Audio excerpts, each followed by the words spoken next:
So the Chiefs are the NFL's current dynasty, and since 2019, they've made 5 Super Bowls and have won 3 of them.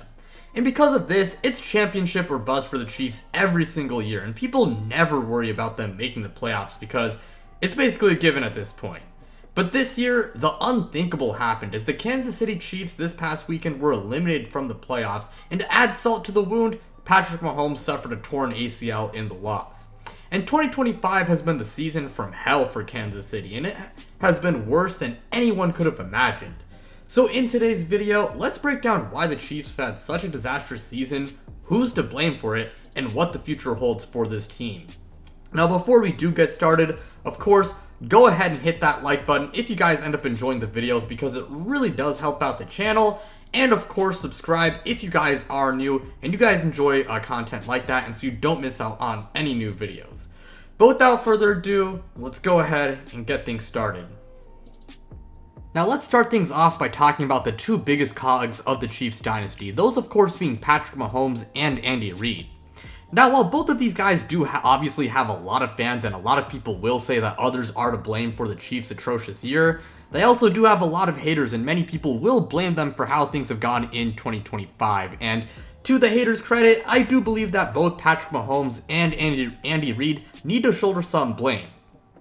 Now make no mistake about it, Patrick Mahomes is one of the greatest quarterbacks of all time, and he is still an elite quarterback, and along with that, he's had his fair share of good performances in 2025. But with that said, Mahomes also had many mediocre and bad performances, and his deep accuracy has fallen off the last few years, and I know a lot of people will point to the fact that the Chiefs roster isn't that good, and while I do agree that Kansas City's roster is pretty mid, something we'll speak on more later, at the end of the day, Patrick Mahomes still had plenty of bad/mediocre performances, and these past few seasons, he's at least been able to get the Chiefs to the playoffs despite the fact that he didn't have a very good team. And making the playoffs for a team like Kansas City, that's viewed as a shoo-in every year. So to miss the playoffs while being a dynasty and having a number of bad/mediocre performances, that is a little bit of an indictment on him. Again, I'm not saying it's all on Patrick Mahomes, but he definitely does deserve some blame here. And the same can be said about Andy Reid. Andy Reid, like Patrick Mahomes, he's one of the greatest at his, position, but Andy Reid is one of the greatest head coaches of all time, and I think he is still a pretty good head coach. However, Andy Reid has regressed over the last few years as his play calling isn't as good as it once was, his game management has never been that good, and he still runs a really passive offensive system that relies mostly on screens, short passes, and yak to get the job done, and he doesn't really push the ball downfield all that often. And while I do understand that the Chiefs' wide receiving core ever since they traded away Tyreek Hill hasn't been that talented or very good, this year they had a really fast wide receiving core as Xavier Worthy, Tyquan Thornton, and Marquise Brown, they're all some of the fastest wide receivers in the entire league. And this offensive system, if you ask me, it has played a part in why Mahomes' deep passing has fallen off. Again, it's not the entire reason why, part of that is on Patrick Mahomes himself, but again, I do think this offensive system has played a part in Patrick Mahomes' deep ball regressing, and a lot of Chiefs fans, they've even become frustrated with Andy Reid, and some of them want him fired. And I know some people may think that is a little bit far, and me personally, I would not fire Andy Reid, but I do understand the frustrations with Andy Reid, and again, like Patrick Mahomes, Andy Reid also does deserve some blame for the Chiefs missing the playoffs this year in 2025. Now speaking of this roster, it is really mid, like I said before. They still do have some positives like Patrick Mahomes, Travis Kelce, even though he has declined a little bit since 2023, and who knows if he's going to play after this year. They do have a solid offensive line when healthy. Rashee Rice is really good. Trent McDuffie is one of the best cornerbacks in the NFL. Chris Jones, even though he has regressed a little bit this season, is still one of the best defensive tackles in the NFL. And they do have pretty good linebackers, but the Chiefs, their roster outside of those areas is just not that good, especially compared to those Chiefs teams from 2018 to 2021. And me personally, I blame the Chiefs GM Brett Veach for that. Now, because of how good Kansas City has been since 2018, I'm sure a lot of people may think that Brett Veach is a really good GM, but if you look at what he's done since 2022, he has not been that good. His drafting has been really bad since that year, and while he has made some good picks, he hasn't had one great class since 2022, and Brett Veach has also handed out a number of mediocre or bad contracts such as Jawan Taylor, Jalen Moore, Nick Bolton, Christian Fulton, and George Karlaftis. Not only that, this past offseason, he traded away Joe Thuney, one of the best interior O-linemen in the NFL. He traded him away for a bag of chips just to make room for some of these extensions. And the Chiefs also have a really bad running back room and consequently a really ineffective run game because of it, and that can also be attributed to him. Isaiah Pacheco since 2023 has fallen off and become really injury prone, and Kareem Hunt, he's super washed. And despite that, Brett Veach didn't bother to address the running back room this past offseason, besides drafting Brashard Smith in the 7th round, when he could have signed someone like J.K. Dobbins or Rico Dowdle for cheap, or drafted someone earlier. And to add on, Brett Veach was not willing to trade away a 3rd round pick for Breece Hall, which is an absolute abomination when you consider the fact that Breece Hall is one of the better running backs in the NFL, and he would have been a major upgrade at that position. And the wide receiving core being mid since Tyreek Hill was traded, that's also on Brett Veach for failing to find an adequate replacement and failing to build, a good wide receiving core. I mean, after all, he's a GM, and when you're a GM, well, your job is to build the best roster possible.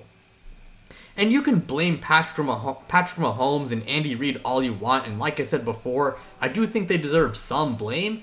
But while elite quarterback play and coaching can elevate a team lacking in talent, ultimately it's hard to play or coach at your best when the team around you is just so damn bad.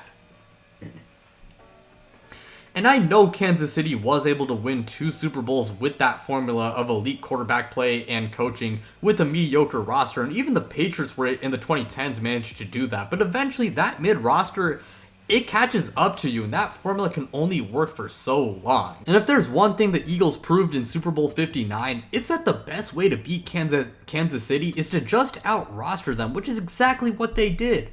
And now the Chiefs' poor roster construction has really caught up to them, especially when you consider the fact that their luck in one-score games has gone from elite to terrible. And heck, you can take a look at their own division in the AFC West. The Denver Broncos have built up one of the best rosters in the NFL, and they got a pretty solid young quarterback in Bo Nix, who in my opinion, he does have pretty good potential, and Sean Payton is also one of the best head coaches in the league. And even the Chargers have also improved their roster, and they got an elite quarterback in Justin Herbert, and Jim Harbaugh, he's also a pretty good head coach. The Chargers, they swept the Chiefs this year, and I'm pretty sure the Broncos are going to do the same, once they presumably beat Kansas City in Week 17 this year.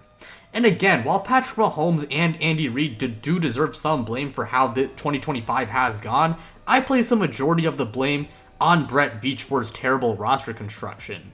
Now, as far as the future goes, Patrick Mahomes will obviously miss the remainder of this year, and he will probably miss some of 2026 as well because of his ACL tear. Now, I think he's going to recover just fine, but after how disastrous 2025 was, Kansas City needs to have a big offseason with some big changes.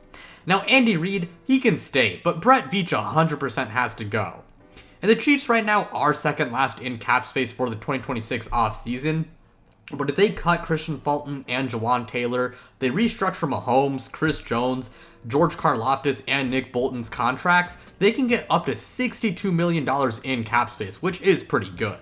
Now, Travis Kelce is obviously the big elephant in the room, and who knows if he retires this offseason or if he does continue playing. And I do know some Chiefs fans are a little bit fed up with him, especially after that Texans game, and they want him to retire, but him coming back, I don't think it's the worst thing in the world, as long as he comes back on like a cheap contract.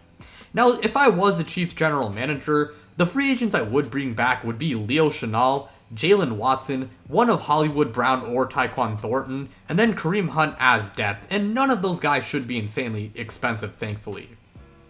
Now, in free agency, I would primarily address the defense, especially the defensive line and safety, and I'd also consider signing a solid wide receiver if possible, and or a running back like J.K. Dobbins, Breece Hall, or Kenneth Walker, but they can also wait until the draft to address that position. Now, speaking of the draft, in the first round, assuming the Chiefs do bolster their D-line in free agency, I would just draft like the best player available or one of the top wide receivers in this draft class, or Jeremiah Love in the first. And the rest of the draft, I would just focus on other areas of the team you didn't address, whether that be like running back, wide receiver, defense, etc. And they will also need a good backup quarterback to hold down the fort until Mahomes does return in 2026. Look, 2025 was the season from hell for Kansas City, but I don't think their dynasty is finished just yet, unlike what a lot of people may think. And on the bright side, this season can be a good reset for the Chiefs and light a fire under their asses so they actually do something. But Kansas City, they need to make some big changes this offseason if they want to continue their dynasty and maximizing having Patrick goddamn Mahomes on their squad. But with that being said, that's all I have to say for today's video. Thank you guys so much for watching. It really does mean a lot to me. Again, make sure you guys do like and subscribe, and check me out on social media. The links to my Twitter and Instagram are in the description below. But without further ado, I'm out, you guys.